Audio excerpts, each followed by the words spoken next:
Yes, I'd like to wish everyone a great Shabbos. I hope everything is going well. I hope everyone had a beautiful week. So this week's Parsha is Parsha Vayeira. I'm going to go a little bit out of order in the Vortlach. I apologize.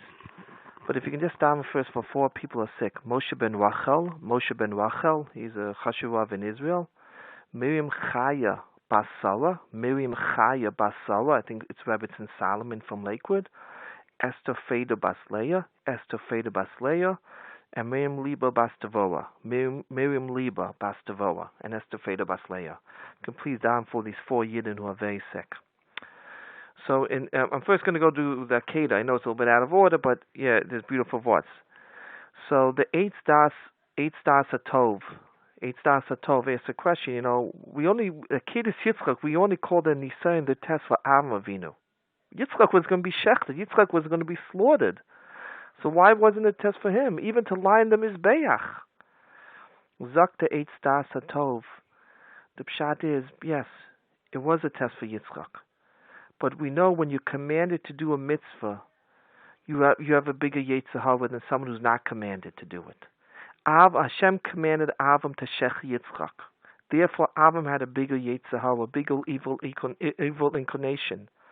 And therefore, since he had a bigger evil inclination, the test was much bigger than Yitzchak's was.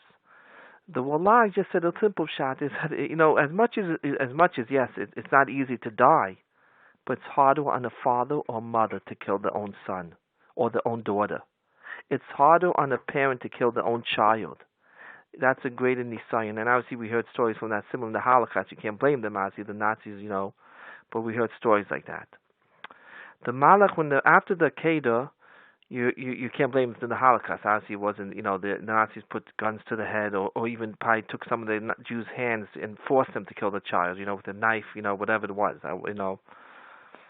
They were teenage, the Jews, and Jews in the Holocaust had incredible yetzaros, an incredible tests that were beyond their control and beyond their ability. So, it says that the Malach called from Shemaim Avraham.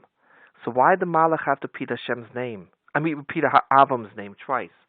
So the Al Shlich HaKadosh said a beautiful word. Avram was so occupied that doing this says, Avram said, if this is what Hashem wants, then I have to shech my son Yitzchak.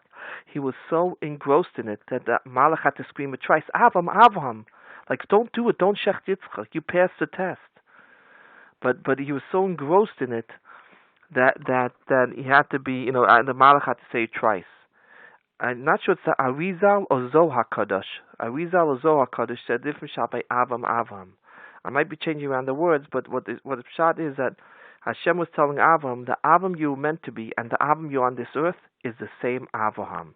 The Avram Hashem had that Avram, the Avram that Hashem wanted Avram to be, and the Avram that turned out on this earth are the same Avraham. Then it says, Atah Yadati Kirei Elokim Atah. So the question is, Atah is language of future, Lashon Atid. Yadati is language of the past, of Avar. So how can Atah Yadati be, in the same? It's like me saying, "Oh, I know you did. I know you're going to do. I know you did." It doesn't make sense. You can jump to future and past in the same sentence.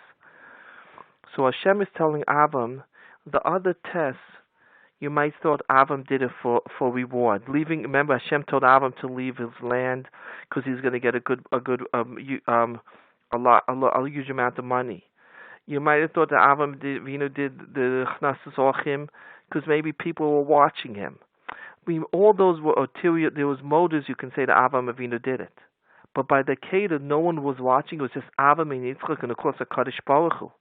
So now when Hashem said, now Avram, I see that even what you did in the past, you did it because you feared me. You didn't do it for reward. You did it because you feared me. Yad Yerushalayim. That's the Walag. The Ksav Sofer adds on, he says, Lo chashachti bincha yitzcha mimenu ki avarecha. So what's the key there? Avram, I know you didn't forget your son for me, and because I'm going to bless you. What's pshat key? The Ksav Sofer said the pshat is, Avram, I know I know that you were willing to shech Yitzchak, not because I was going to bless you, but because I know you want to do it because you just want to serve me. That's the key.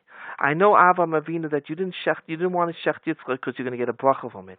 You did it because you wanted to serve me. The Simcha Bunim B'Peshivcha said Avram and Avimelech made a deal. Made a bris, an agreement, a treaty. And he says V'yichsu Shnehem bris, and they both, agreed to the treaty. For Simcha Bunim B'Peshivcha said, why is the right Shnehem? Why do you have to write Shnehem? Write V'yichsu bris. They made a treaty. Zakva Simcha Bunim B'Peshivcha is a beautiful word. It says Shnehem because Avram Avinu was telling Avimelech, yes, we're going to have an agreement, we're going to have a treaty, we're going to have a contract, whatever you want to call it. But we're still two different people. We're not friends. We're not getting, because Avram, I guess, realized that Avimelech was not a person you should get friendly with. Avram said, I'm going to make a treaty with you, an agreement, but I'm not going to be one with you. Because your morals and ideals are different than my morals and ideals. And therefore, I can't make a treaty with you. Then it says, David Amshinov said another beautiful word. It says Hashem was with Yishmael, Vayigdal, he became big, and he shot bows and arrows. So what David Amshinov asked an obvious question. If Hashem's with you, and you become big because of that, you're not going to shoot bows and arrows. You're going to learn Torah, do Chesed, go daven, say Tehillim. You're not going to run after a materialistic item. But David Amshava said, Shad is Hashem was with Yishmael, Vayigdal. He became gaivadik. He thought he was great. He became pompous. He thought he was great, and since he thought he was great, he pushed. That was really when you're a pompous person, you're pushing Hashem away, and therefore he felt to just shooting bows and arrows, like we learned in Parshas Vayeira, Chanukah Torah. The Rebbe of the Shach said, when someone is gaivadik, when someone is pompous, it's as if they do avodah zarah.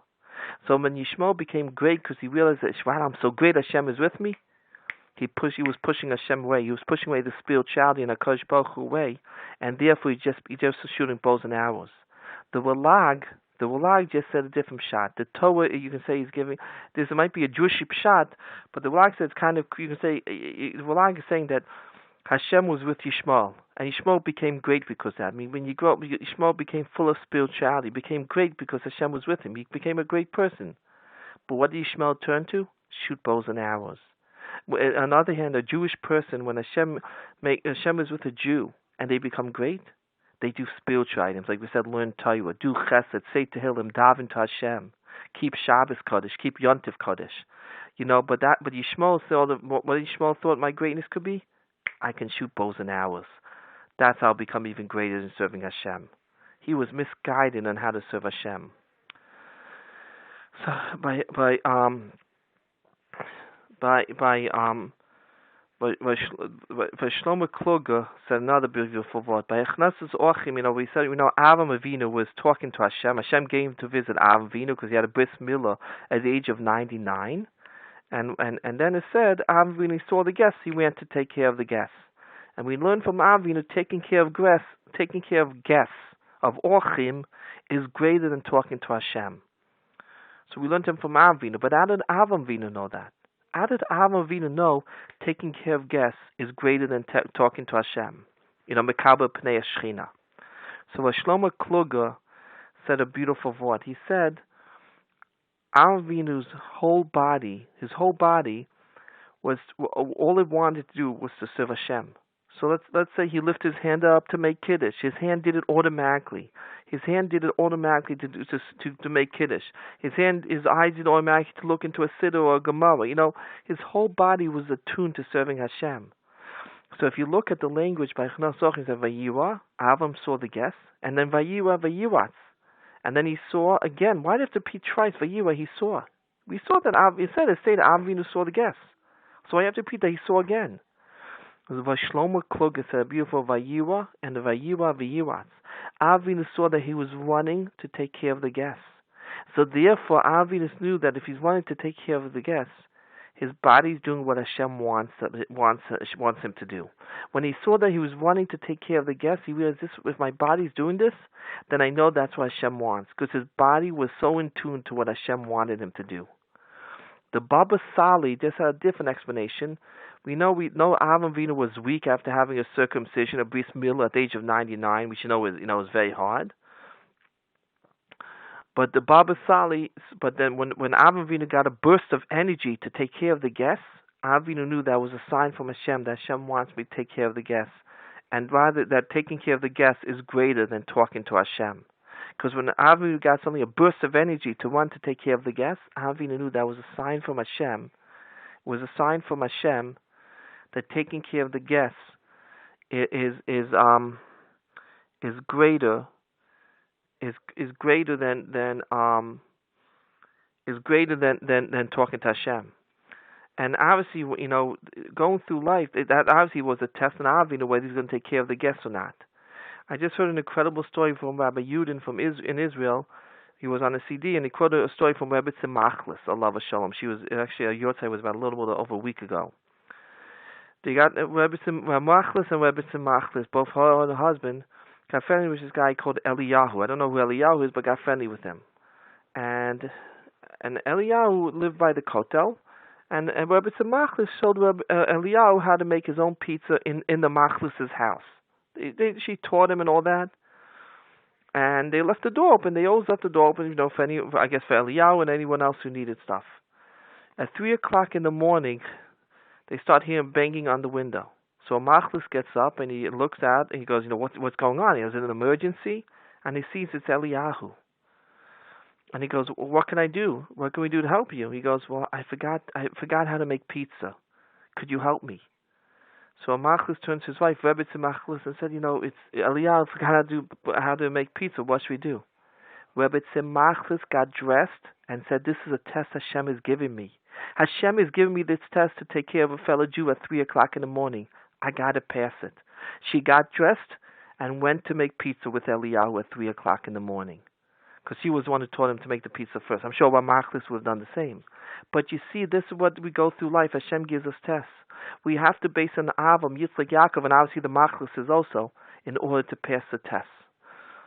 I wish everyone a great Shabbos. I'm going to leave some more Divrei Torah in about 10-15 minutes, and I'll leave the halachas then. Bye-bye. Yes, I'd like to wish everyone a great Shabbos. This is part 2 on the thoughts on Vayeira. When the guests came, obviously we know they were malachim, but Avram did not know that. Avram thought they were, guests. Avram tells Yishmael, Yikach name at mayim. Take some water, a little water for them to wash their feet off. But Shimon Schwab Zatzal asked, why did Avram Avinu ask Yishmael to do it? We know Avram Avinu did everything else. He shechted the animals. Why did he ask? Why did he ask Yishmael to take the water? If you look in last week's Parsha, it said Avram Avinu and Yishmael had bris milahs. Avram had it when he was 99, and Yishmael had it when he was 13 years old. And even you want to say he's so 13 years old, he has more energy. But don't forget, in those days, they didn't have any anesthesia cream or any anesthesia shots. It was painful for Yishmael. And obviously, when you have a bris milah within the first 3 days, you're full of pain, especially a 13-year-old guy. That's why Avinu asked Yishmael to get them water. Because Avinu was telling Yishmael, and at that time, Yitzchak was not born, remember. Avinu was telling Yishmael, the only way you have to learn to do mitzvahs even when you're in pain. You have to learn to do mitzvahs even when it cries Mesiras Nefesh, even when you're in pain. You have to learn to do mitzvahs. Because that's the only way you're going to be able to learn to grow in Torah and mitzvahs and serve Hashem. And that's why he asked Avinu, that's why Avram asked Yishmael, even with the pain of the bris milah, please get water, to wash their feet off. Well, Shalom, I'll come back to the story in 1 minute, but Shalom Shadron Zatzal said Yikach na'at mayim. Why only a little water? Well, Shalom Shadron Zatzal said, when you're makpid on something, okay, then you carry a lot of water. But when you're asking someone else to do it, then you should make it as easy as possible. And don't forget, in those days they were carrying water. They didn't have elevators or escalators like we have today. They didn't have cars or even trucks. So he had to carry the water up, with his hands. So that's why he said only a little water, because he didn't want him, his son. He didn't want his son and give a message to other people. Don't make it hard on other people. Don't make Therefore, he's telling Yishmael only. And Avram Avinu didn't want to make it hard on Yishmael either. Therefore, he said only a little water. He didn't want to make it. He didn't want to make it hard on someone else. And that's why he said only a little water. One more word, the Chafetz Chaim Zatzal said a beautiful word. Avimelech says to Avram says to Avimelech, your servant stole, Gazal. But Avinu doesn't tell Avimelech they stole from me, mimeni. He just said they stole, Gezela, Geneva. Zak the Chafetz Chaim, because Avinu didn't care about his property. Okay, so I lost property. It's from Hashem. But what bothered Avinu that there was Gezela, was Geneva. There was schmutz in the world going on. And that's what Pshata, Gezela, Geneva was happening. And that's what bothered him. And that's why he said, that's why,